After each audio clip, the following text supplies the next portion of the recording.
Halo Sobat Militer.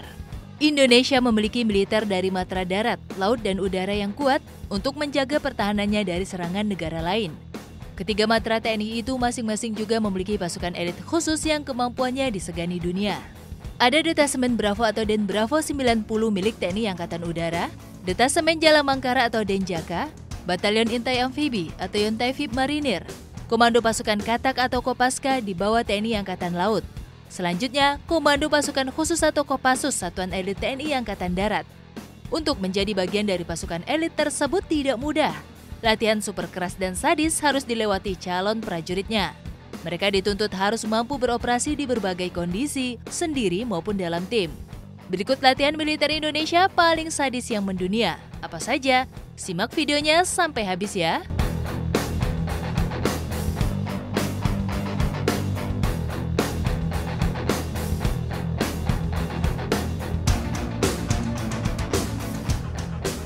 Pertama, Den Bravo 90. Den Bravo terbilang pasukan khusus Indonesia yang paling muda pembentukannya.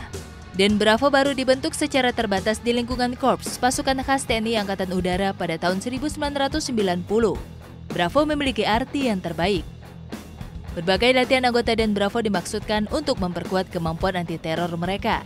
Di antara latihan tersebut adalah infiltrasi laut, yang bertujuan untuk penyerbuan pangkalan udara lepas pantai di pusat latihan Denjaka. Latihan Underwater Demolition atau UDT yang dilakukan di sarana latihan Kopaska, hingga latihan penjinakan bom yang dilakukan di Pusdikzi Gegana Polri.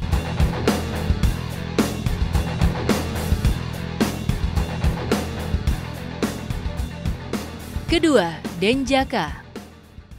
Denjaka adalah sebuah detasemen pasukan khusus TNI Angkatan Laut atau TNI AL. Selain latihan fisik prima, calon anggota Denjaka juga dituntut memiliki IQ yang tinggi. Selama menjalani pendidikan, pemberian teori di kelas hanya 20%. Selebihnya praktik di lapangan. Mereka harus mampu menyusup dengan terjun payung, bergerak dengan lincah di laut dengan daya tahan tinggi, serta survive di darat. Saat berlatih, tangan dan kaki anggota Denjaka diikat, lalu mereka dibuang ke laut yang ganas. Mereka harus mampu bertahan sekaligus menyelamatkan diri. Mereka juga dilepas di tengah hutan dengan bermodal garam dan harus mampu bertahan berhari-hari.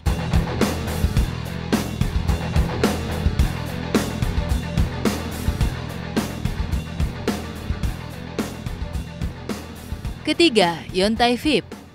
Yontai VIP adalah satuan elit dalam Korps Marinir seperti halnya Grup 3 Sandi Yuda Kopassus dalam jajaran TNI Angkatan Darat atau TNI AD.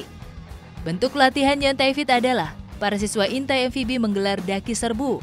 Mereka harus mendaki tebing setinggi 15 meter dengan kemiringan 90 derajat.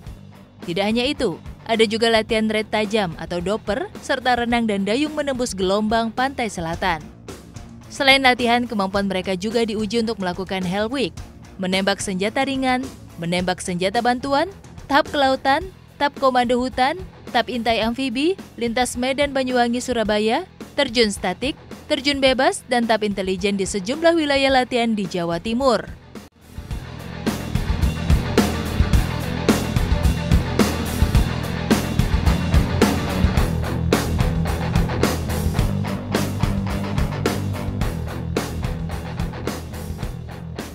Keempat, Kopaska. Komando Pasukan Katak atau disingkat menjadi Kopaska adalah pasukan elit TNI Angkatan Laut atau AL. Bentuk latihannya adalah semua calon prajurit wajib mengikuti latihan sadis dan mematikan Kopaska, yakni Hell Week. Setiap calon paska tak akan pernah diberitahu kapan rangkaian Hell Week akan dimulai. Bisa saja tiba-tiba saat mereka belajar di kelas, atau saat tidur terlelap. Pada tahap akhir latihan Hell Week, para personel baru disimulasikan melakukan misi penyerangan target di kawasan.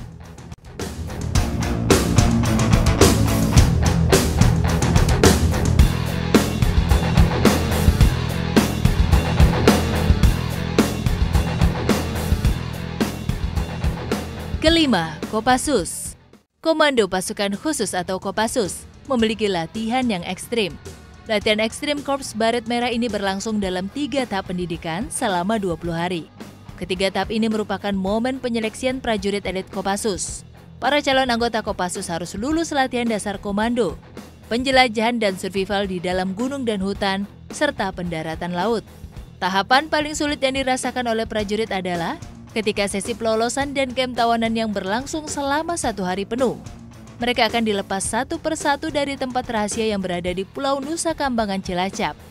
Tanpa dibekali apapun, prajurit tersebut harus mampu melarikan diri dari kejaran musuh yang dilakukan oleh para instruktur. Rekayasa pelatihan ini bisa berupa hujan tembakan ataupun dikejar sampai tertangkap. Para prajurit yang tertangkap akan dimasukkan ke dalam sel tahanan, diinterogasi dan disiksa sampai buka mulut.